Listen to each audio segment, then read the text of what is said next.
It strikes me as an extraordinarily heartfelt piece of work.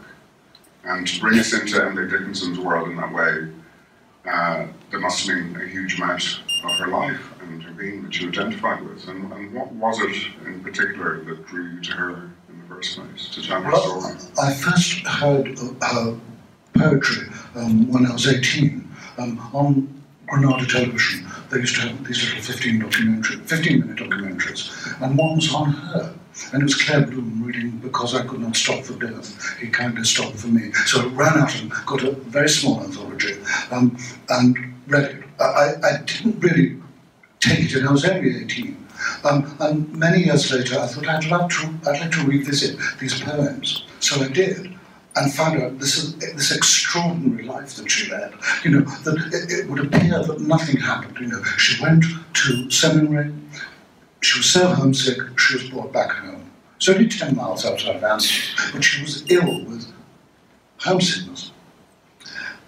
And that was the first thing that could, because when I was about 9 and then 11, I was ill, and I was sent to Wales to recuperate, only for a month. But God, it was awful. Every single day I longed for home. And we had these slates which we were given before we got bathed, and I always used to draw a rocket going home. I know what that feels like, but also the fact that she was not recognised in her own lifetime, and her, like Bruckner, who wasn't recognised in his own lifetime really. I have an enormous passion for them. His music is the greatest of all the symphonic cycles, and she is the greatest of all the American 19th century poets. She just is. And the reason I think it's wonderful is because everything is distilled down to the bare essentials. And when it's done like that, and it's restrained, it's even more powerful because of the meaning that she gets into it. You know, one of the poems is, the dying need but little, dear, a glass of water's all, a flower's unaffected face to punctuate the wall, a fan perhaps, a friend's regret. Oh, how could you not be overwhelmed by that? And I wanted desperately then to do something about her. And when you were writing the script, obviously you would have done a lot of research, but was the structure of the film informed by the poems, or by particular poems? Did they kind of evoke certain parts of her story, or which came first? It's a mixture, really. I mean, you want to try and get certain things in. You can't put everything in a 2-hour film. You've got to know what the structure is. And the structure is, she's very, very spiritual. She's not religious, but she's spiritual. And she fights. She really fights for her soul. She won't let anybody endanger that. And I know what that was like. I mean, I was brought up a Catholic in Liverpool, and I was very fervid. I mean, I prayed until my knees bled, and no succor came. And I know what that feels like. And she was an outsider. And when you're an outsider, it gives you an insight into life, but it also puts you on the periphery, always. And I've never been a participant in life. I've always been an observer. And sometimes that's wonderful, because you can detach yourself and think, well, if I did this, this, and this, it would work. But other times, when you're low, it really heightens one sense of loneliness. You know, I mean, we were in New York when New York shut down because of that storm. And we were seeing this actress, Sol and Roy, who were my producers. And she was talking, and there was this lad behind her on his laptop. And I remember looking, and it started to snow. And I thought, this young lad looks like August Strindberg. And the snow is falling outside. The snow's falling all over the eastern seaboard. Snow falling, snow falling. And you just want to die from knowing that you're not really part of life. And I don't think she was. And speaking of snow falling, I thought I detected a homage or a reference to the dead in there. Was that there? That was unconscious, but The Dead is a wonderful film. Oh, imagine your first film in the 40s is Maltese Falcon, and you end with the dead. Oh, those last 20 minutes. I mean, once you see the greatest thing about it is that you don't see the man singing that song. He's off screen all the time, and it's two very, very long-held close-ups on the two principals. Oh, God. And then she has that extraordinary soliloquy about the lad who died of tuberculosis. How can you not be absolutely wrecked by that and moved so deeply? It's just the most wonderful film. Really wonderful, wonderful. Better than a short story, dare I say. I think you just did. And so many times, period films and indeed science fiction films are made and they reflect something in the times in which they're made. And is there anything in this film that you feel is reflective of the times that we're currently in, or anything that is particularly relevant to what might be happening at the moment? Not overtly, no. It's about family, and families are the greatest source of all joy and all suffering. I mean, all the great dramas are in fact about families, they're about nothing else really. And there's immense richness there. But also, I suppose, what I feel about it is that that struggle, that spiritual struggle of, if I have a soul and there is no God, what do I do? And I was a very fervent Catholic, I can tell you. And suddenly you realise it's a lie. What do you do when it's a lie? Shelley calls it lifting and seeing behind the veil. And you lift the veil and there's nothing there. It's just men in frocks. What do you do then? After you've really, really believed. And she was the same. She wasn't religious, but she was spiritual. But what do you do when you try to be true to your inner self and your spiritual self, and there's no God? And in the end, you die and you decompose. What do you do? What do you do? And also, which is also very much a part of my own life, because I'm gay and I didn't like being gay at all, and I've been celibate because I hate it.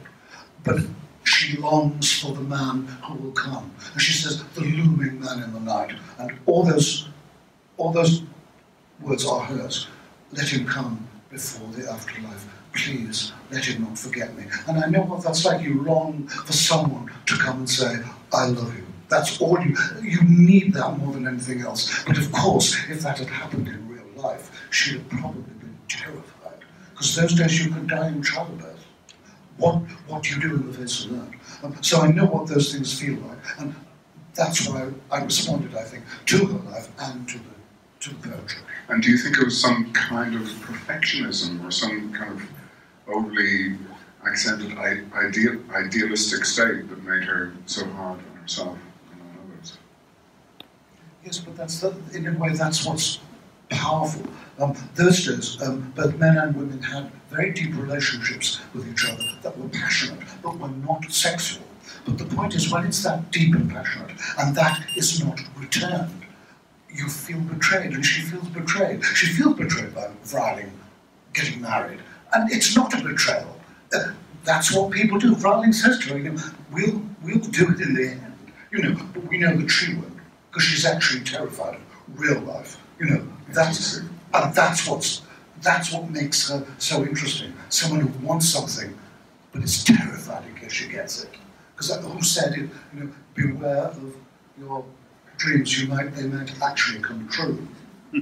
And do you see her as a proto-feminist, as an early feminist icon, or not at all?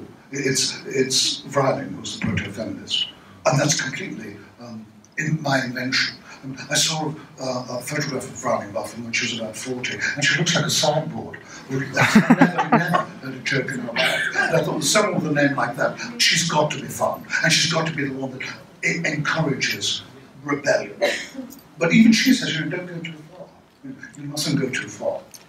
And I know that you filmed some of the scenes in Amherst, in the ancestral home of the Dickinsons, and was there a weight of expectation from the holders of the Dickinson Grail that weighed upon you? Well, I don't know really, but I did say, look, and there were 4 great experts. They knew everything about her life, literally everything. I said, look, you've got to understand that it is a work of fiction. It's not a documentary. So I'm going to take liberties with time. For instance, in the film, when Mabel Loomis Todd has the affair, almost just after the Civil War, Mabel Loomis Todd was only 5 years old, so she couldn't have an affair with him. But that's not the point. The point is that the affair happened, and it was a schism within the family. They were lovely. They were especially kind when they saw it, especially when you know everything about her. They know everything. But I said, look, you've got to understand, it is only my version of her life, which is not, may not be accurate, but it's true to what I feel about her. And Cynthia Nixon in a cast of absolutely stellar across the board performances, but she is particularly luminous and brings an incredible sense of wonder, I think, especially in the first part of the film. Was she your first choice? Was she an automatic choice? What had you seen her do that made you think that she'd be so great in this? Well, two things. I'd seen her for a film I couldn't raise the money for. And I did see her in Sex and the City. But I'd said, I've only watched it once and I watched it with the sound down. And she said, why? I said, well, I wanted to look at the reaction shots and yours were the only ones that were ever true. I said, but also I have to say, I think the subtext of that series is really horrible. You go to bed with someone, you eat, you buy clothes. And if that's all there is to life, then we might as well stop now. There's got to be more. There's got to be more to life than that. There's got to be compassion and gentleness and love, not narcissism. And she was very, very kind about it. But I just knew she was right. I just knew. There's certain people you just know are right. And she said, but you won't get the money. And she stayed with it for 4 years. And God bless them, producers Roy and Sol finally got the money, which was a real heroic achievement. Producers rarely get around to and I think, if nothing else, this film shows us that there is more to life than shopping and fucking. Excuse my mind. It's also really great to see, in the midst of such an elegantly made film, probably, if not definitely, the best use of facial morphing I think I've ever seen. I was rather pleased with that. I think it should be. This is a film made by a man at the height of his powers. God, I don't know. I'm 71 years old now.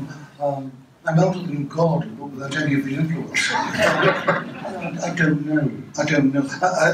I hope it's good. I want the next 2 films to be good, and then I might just stop because I might just be too old. And it takes a lot out of everybody, not just me, but the producers, everybody involved. It takes a lot out of you. And sometimes you think, oh, what am I doing it for? Because it can become terribly precious, you know. And we've got to do what we're doing, and we've got to do it properly. But it's because it's other people's money. But it can become, you know, all of that. I can't do with that. I did have one actress say, the moment's gone. I said, yes, but you're employed to recapture it. That is your job. And so it's not a cure for cancer. It is not mining coal. But we are doing a job that we actually, at a deep level, enjoy. But you've got to keep it in perspective. You really have. I said, you know, to this particular actress, well, if I was 12 years as a bookkeeper, if I rang up my boss and said, I feel a bit frail today, he'd have said, well, stay at home permanently. That's what we want. So I can't be doing all that sort of nonsense.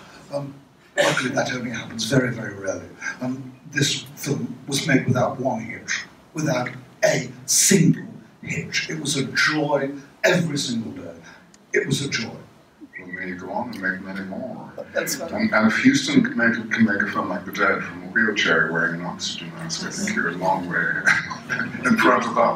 So you have a lot more films going. What will be the next film?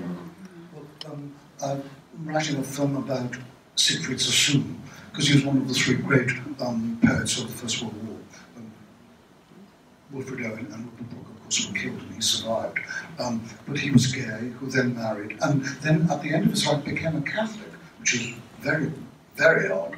But he was one of these people, no matter you can mention anybody in the 20th century, and he met them. I mean, that had to be given the elbow, because I just couldn't cope with that. It would have been 6 hours long. Name dropping, he was interested in that. So what I wanted to concentrate on was what made him a great poet, which was the First World War, what it was like to be gay at that time, and why he became a Catholic. Those three things seemed to me to be really very, very interesting.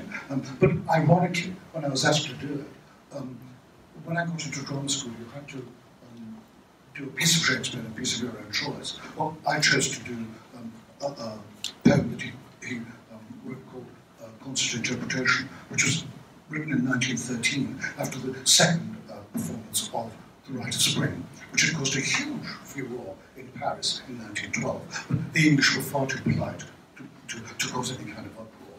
And he just describes the people in the theatre watching this strange ballet by Nijinsky. And there's one stanza which is really wonderful. He says, and in the gallery, cargo to capacity, no tremors bode eruptions and alarms. They are listening to this not quite new audacity, as though it were by someone dead, like Brahms.